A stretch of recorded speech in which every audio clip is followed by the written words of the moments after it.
Jain student, we are studying chapter number 5 from history. The topic is rulers and buildings.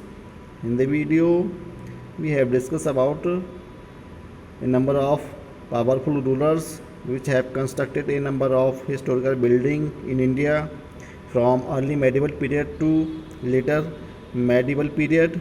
यानी कि हमारा जो early medieval period जो हमने इसको 2 पार्ट में डिवाइड किया है। अर्ली मेडिवल पीरियड की जो बिल्डिंग थी उसके बारे में हमने स्टडी की है, और in the middle of medieval period, इन मध्यकालीन के बारे में। तो इसमें सर्व रूलर्स ने यहाँ पर भारत में बहुत सारी बिल्डिंगें कंस्ट्रक्ट कराई। During the medieval period a powerful empire establish in India and here constructed a number of historical building in India. Mughal Empire, during the Mughal Empire, several historical buildings constructed, and students, we have already studied about the Mughal Emperor's buildings, जो कि मुग़ल साम्राज्य के द्वारा जो buildings Bharat में construct कराई गई हैं, हम इन शॉर्ट में इसको पढ़ चुके हैं। And now students, we will discuss in detail about the Mughal architecture. Mughal साम्राज्य काल में बनी हुई भारत में इमारतें। तो Taj Mahal is the most wonderful building in the world, जो कि 7 आश्चर्य में गिनी जाती है। Taj Mahal built by the Mughal emperor Shah Jahan. And Mughal architecture, the era of Mughal and more specifically that the Shahjahan is known as the golden period of the constructions, engineering and the architecture. The Mughal rulers built magnificent gates, fort, mosque, palace, public buildings and tombs. तो during the Shahjahan का शासनकाल Mughal architecture में ये एक सुनहरे युग के रूप में देखा जाता है, क्योंकि सबसे ज़्यादा बिल्डिंगें, इमारतें भारत में शाहजहाँ के शासनकाल में बनाई गई, जो कि बाबर से स्टार्ट हुआ ये शासनकाल, और औरंगजेब के लास्ट समय तक ये हमारे भारत में कंटिन्यू चलता था। इस प्रकार से हमारे बहुत सारी बिल्डिंगें मुग़ल शासनकाल में बनाई गई, जिसलिए मुग़ल शासनकाल का जो साम्राज्य था शाहजहाँ का, ये हमारा सबसे सुनहरा युग कहा गया और आवर बिल्डिंग्स के लिए कंस्ट्रक्ट कराने के लिए, क्योंकि इसी टाइम में मुग़ल रूलर्स ने magnificent gates, forts and mosque, palaces and public buildings and tombs यहाँ पर कंस्ट्रक्ट कराए। तो मुग़ल आर्किटेक्चर में हमारा मुग़ल साम्राज्य, ये एक सुनहरे युग के रूप में इसको जाना जाता है। And peculiarities of architecture of this era was synthesis and Persians and Indian styles beautified blended into one. यानी कि ये जो मुग़ल साम्राज्य की जो आर्किटेक्चर थी, ये हमारी एक इंडो इस्लामिक आर्किटेक्चर कहलाई, जिसको हम इसके डिफरेंट टाइप के इसके साइज से, स्टाइल से, डिज़ाइन से इसको ब्यूटिफाई किया गया इन इंडिया में। And pronounced domes, minars and corners, palace hall supported on pillars on the board gateways. तो हमारे इस प्रकार की जो बिल्डिंग्स थी, ये किस प्रकार से पिलर्स के आधार पर इसको बेसमेंट इसको बनाया गया, उसके आधार पर इनको टेका सपोर्ट की गई। On the pillars and board gateways and buildings were decorated with ornamental art work and precious stone.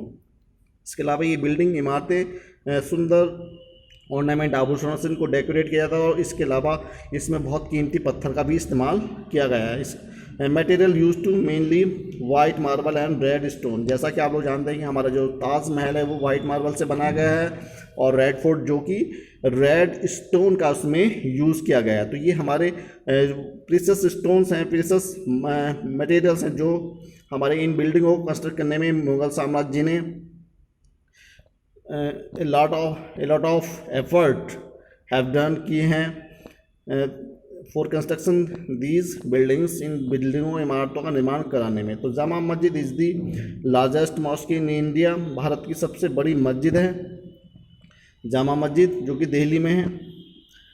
And number of historical building constructed in India from time to time, and Mughal emperor known as the golden age of Mughal architecture, golden age के नाम से जाना जाता है, क्योंकि यहाँ पर बहुत सारी जो इमारतें इसी के शासनकाल में बनाई गई। इसके अलावा they believed in beautifying the area with the loose garden. Babur especially brought in the concept of having gardens enclosed from all sides and divided into 4 parts. यहीं पर एक मुग़ल शासनकाल में बाबर के द्वारा एक आइडिया लाया गया जो जिसको हम एक बाग, जिसको 4 बाग के नाम से जाना जाता है, उसका एक आइडिया लाया बाबर के द्वारा और इसको बाद में कंस्ट्रक्ट कराने का जो कार्य है वो आगे बढ़ाया गया मिस्र की मृत्यु के बाद. And Babur specially brought the concept of having gardens enclosed from all side and divided into 4 parts, जिसको 4 भागों में इसको विभाजित किया गया था इस गार्डन को. एंड दस इस प्रकार the gardens were called 4 Bagh on 4 gardens, यानी कि 4 बाग के नाम से जाना गया, जिसको इसमें 4 ये गार्डन्स रखे गए जिसको 4 बाग के नाम से जाना गया. This is the very beautiful 4 Bagh built by Mughal emperors. And Humayun tomb construct कराए गए हैं भारत में. The Mughal architecture, Mughal and Sultanate era was time to when population was growing rapidly and there was need to improve water availability. जब मुग़ल साम्राज्य और दिल्ली सल्तनत इनका जब शासनकाल एक चरम सीमा पर था, तब हमारे जो देश की जनसंख्या थी वो भी तेज़ी से बढ़ी हुई थी. And need to improve water availability, यानी कि उस वक्त आवश्यकता थी वाटर अवेलेबिलिटी, यानी कि वाटर की जो जल की आवश्यकता थी उसको सुधारने की आवश्यकता थी. Towards the end there were many constructions which demonstrated how to channelise and store water, कि वाटर को कैसे स्टोर करके रखा जाए, क्योंकि जो कार्य था कंस्ट्रक्शन का जो कार्य था और इनको इमारतों जो डेकोरेशन का जो कार्य, डेमोन्स्ट्रेशन का जो इनका कार्य चल रहा था, उस पर्पज से पानी की जो जल की आवश्यकता थी. द रिजल्ट इज दैट एक जो दिल्ली सल्तनत का सुल्तान था इल्तुतमिश, जिसने एक बड़े स्तर पर वाटर को रिजर्व करने के लिए, वाटर को स्टोर करने के लिए हाउस ए सुल्तानी बनवाई, जिसमें वाटर को कलेक्ट किया गया, रिजर्व किया गया नियर दिल्ली, जो कि दिल्ली के पास में ही है. सुल्तान इल्तुतमिश के द्वारा ये water reservoir, large reservoir build कराया गया सुल्तान इल्तुतमिश के द्वारा. They also made huge step wells and called baolis for the purpose of the increasing water availability, यानी कि इसका जो पर्पस था इन वेल्स को, इन ट्वेल को जो लार्ज स्केल पर जो बनाए गए, ये इनके पीछे ये पर्पस था कि जो वाटर स्टोर किया गया उस वाटर को बाद में फॉर इरिगेशन के पर्पस के लिए, for use of several type से जो हम वाटर बाद में यूज़ करते हैं, उस पर्पस से इनको वाटर को स्टोर करने का ये कार्य किया गया, जिसको हम ये वेल्स हमारे बाउलीज के नाम से जाने गए. And Babur and Humayun did not make any major contribution in the field of architecture and buildings as they were busy waging wars and expanding their empire. तो बाबर और हुमायूं इतना ज़्यादा आर्किटेक्चर के क्षेत्र में इतना कार्य नहीं कर पाए, क्योंकि ये केवल अपने साम्राज्य को और विस्तृत करने के लिए और एक्सपेंडेड करने के लिए ही ज़्यादा इन्वॉल्व रहे. इन्होंने ज़्यादा युद्ध किए. तो इसके बाद अकबर का शासनकाल जो शुरू हो जाता है, अकबर के शासनकाल से हैं मुग़ल साम्राज्य में बिल्डिंग कंस्ट्रक्ट कराने का जो कार्य शुरू होता है. सबसे ज़्यादा क्रेडिट जो जाता है शाहजहाँ को. तो इस सबसे ज़्यादा बिल्डिंग जो कंस्ट्रक्ट कराई गई अकबर और शाहजहाँ के द्वारा. तो शाहजहाँ का और अकबर का जो शासनकाल है आर्किटेक्चर के क्षेत्र में, ये एक इम्पोर्टेंट युग था, महत्वपूर्ण युग था. तो this history of Mughal architecture start from Akbar, यानी कि अकबर के शासनकाल से जो है मुग़ल आर्किटेक्चर का जो युग है वो शुरू होता है. The first monument which came up the tomb of Humayun, ये फर्स्ट मॉन्यूमेंट्स जो कि अकबर के द्वारा कंस्ट्रक्ट कराया गया Humayun tomb.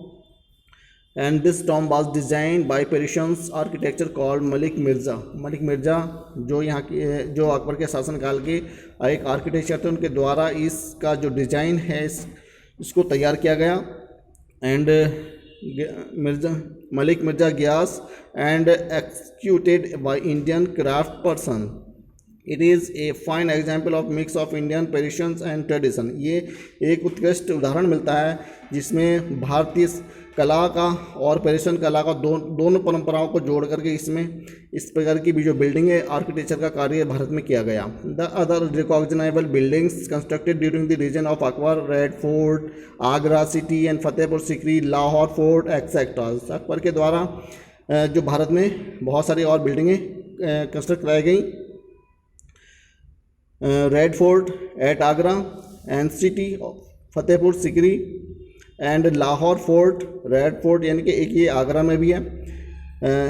Jahangir and now next जो हमारा रूलर्स हैं जहांगीर के द्वारा, जहांगीर भी इतना ज़्यादा इंटरेस्टेड नहीं था आर्किटेक्चर के क्षेत्र में, तो Jahangir was also interested in art and architecture. He got the Tom of Akbar at Sikandara completed and tomb of Itmad-ul-Dawla was built by Noor Jahan over the grave of her father। यानी कि नूर जहाँ के द्वारा जो इल्तुतमिश-उल-दौला की एक Tom बनवाया गया जो उसकी नूर जहाँ के फादर की मृत्यु के बाद उनकी ग्रेव जो कि कब्र थी उनके पास में ही इसके ऊपर ही इसको बनवाया गया, इसका निर्माण कराया गया। It was there that for the first time marble and red stone were used in the artful combination। ये पहला अवसर था जब मुग़ल साम्राज्य के क्षेत्र में, मुग़ल आर्किटेक्चर के क्षेत्र में जो कार्य करा जाता है उसमें सबसे पहले जो वाइट मार्बल और रेड स्टोन का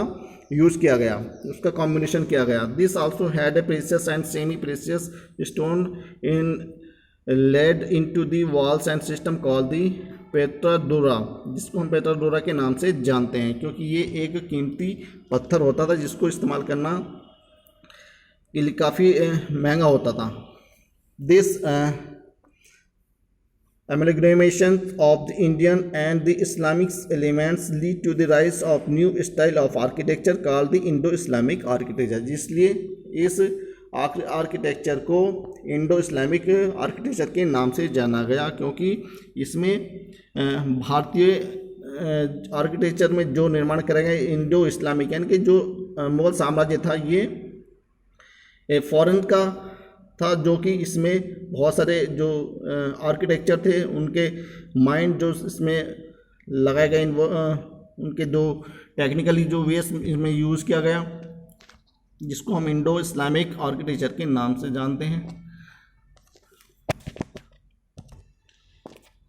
औरंगजेब इन famously known as the ruler with destructive mind and he did not have much interest in art, architecture and constructions activities। Aurangzeb एक कट्टर मुस्लिम रूलर था जो कि आर्ट और आर्किटेक्चर के क्षेत्र में इतनी ज़्यादा इंटरेस्टेड नहीं था।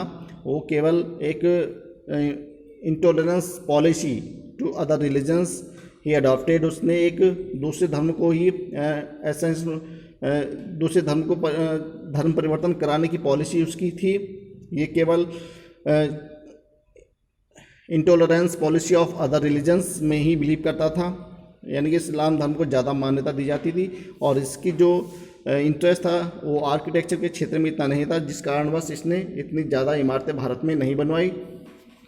ही demolished many temples many and constructed some mosque in different part of the empire, यानी कि इसके शासनकाल में सबसे ज़्यादा जो भारतीय हिंदुओं के जो मंदिर थे उनको तोड़ा गया और उनके स्थान पर क्या मस्जिदें कंस्ट्रक्ट कराई गई, मस्जिदों का निर्माण कराया गया। यानी कि इसकी इंटॉलरेंस पॉलिसी ऑफ रिलीजियस जो थी, इसी कारणवश इसने हिंदुओं को लार्ज स्केल पर फोर्स किया, टॉर्चर किया।